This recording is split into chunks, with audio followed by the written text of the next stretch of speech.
Twice in my life I have felt the terror of immediate death, and twice I have been reborn.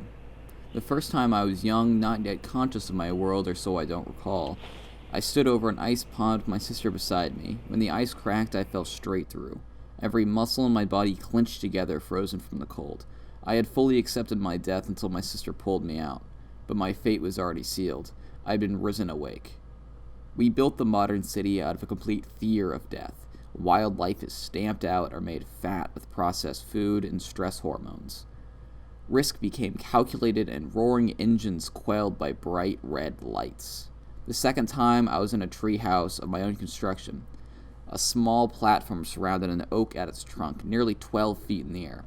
Unbeknownst to me, the tree had been dead and rotting for years, its center almost completely hollow. Once again, I heard the crack of death, and the trunk came down. I fell those 12 feet and once again fully accepted my death. While in retrospect I do not believe the fall could have killed me, no ounce of my being could comprehend this fact. I broke my arm, but had become fully awake. I saw two lovers pass by me over on Sycamore Street, and as I watched their fingers meld together, I noticed something. I noticed a deep hatred grew in my chest, and I didn't understand why. I didn't get why I was so angry at them. But as they walked away from me, I think I got it. What'd you get? Well, I got what they had. And I don't mean in any sort of lover's jealousy sense. But I mean that they're capable of actually bypassing any sort of intellectualism at all. They didn't think, oh, how wonderful this person is, I want to caress them so. They didn't have that opportunistic slant towards any of their ideals. Instead, they only acted. So what? When water flows downstream, it doesn't do so because it's socially acceptable. It only does so because, well, there's nothing left to be done. In the same manner, whenever a rock falls off of a cliff, it doesn't sit there and wait to fall and have to decide to do so. It only falls.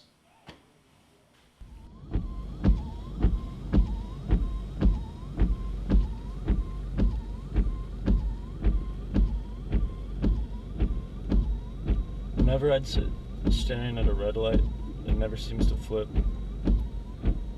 I'd always fantasize about a semi-truck in the wrong lane, doing 70 straight at me, just ramming into me. It's weird, but I really do cherish those moments. So why not become a truck driver then? You know, make someone's day. Nah, I'm way too selfish for that. Why would anyone else deserve it? Oh, you're a real sicko, you know that? Yeah, maybe it's some sort of fucking masochistic thing, I don't know. Oh, that reminds me of this fucking ugly bitch, man. She was so fucking ugly. If you saw her, you'd puke. But it's weird. Whenever I would let the wheel slip, and I'd be staring down headlights, she'd always be the last thing I thought of before I caught myself.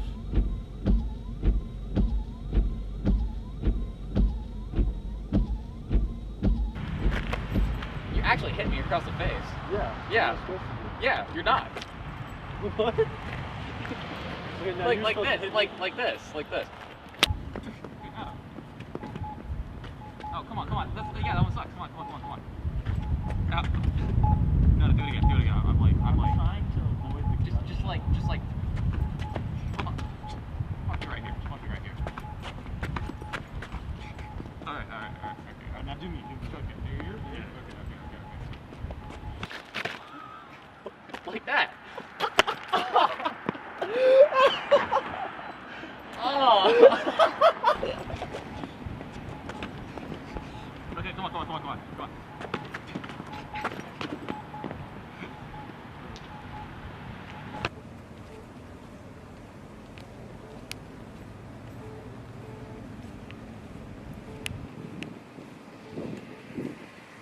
Mariteau's release of Say Yes to Death exists in the whole of music that should sicken any moral consumer. It's a regurgitation of 90s grunge without any of the commercial viability. The poorly mixed drums and frankly grating vocals ruin any merit that this instrumentation might have. But even that is stolen and made unpalatable. Do not waste your time and avoid at all costs. Light 4. Chester King, Hey, buddy. With the Love snare. Mariteau. Yeah, like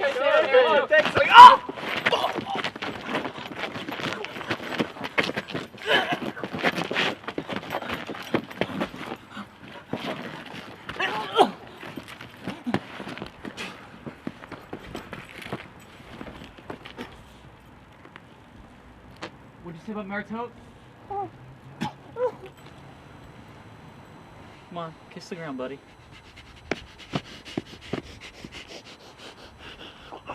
Disaster have struck my heart once again. The storm and stress we live to keep alight amongst the deadening crowds finds its torrents coming to a drizzle and its blood pouring on the pavement. Has terror lost its bite? Has romance finally died? At every corner, those damning red lights shine as though the city itself is against us. Last night, I had a vision of an heir to come. I saw my hand stretched out, its flesh hardened through war. I saw the Vestal Virgin wrapped in lace and cloth, her eyes covered and mouth agape. I forced my hand inside, molesting at her teeth, but in sharp reaction she bit down, piercing my fingers. Once again I found myself staring down at my hand, watching as the blood filled its cracks till she reached out, accepting my blood and clasping my hand. She spoke to me in muted words, but her message was already clear. We must strike at the last of purity.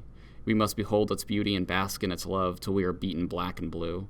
Only then can we find heaven, and with all that love that remains in my heart, I say, let's murder the moonshine. Beauty exists only in struggle. There is no masterpiece. That has not a violent character. Poetry must be a violent assault on the forces of the unknown. To make them bow before man.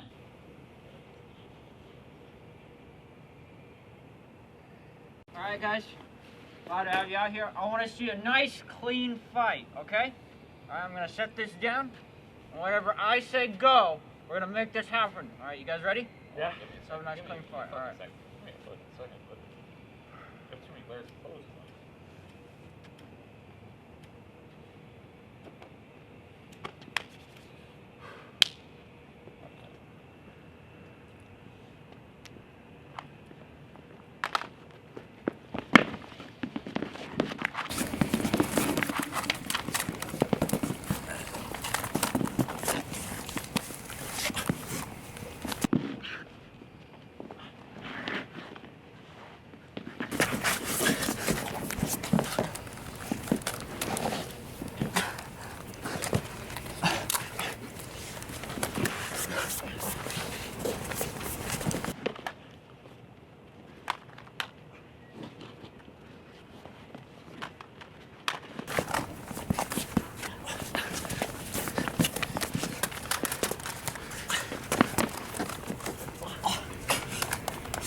I'll go to hell and back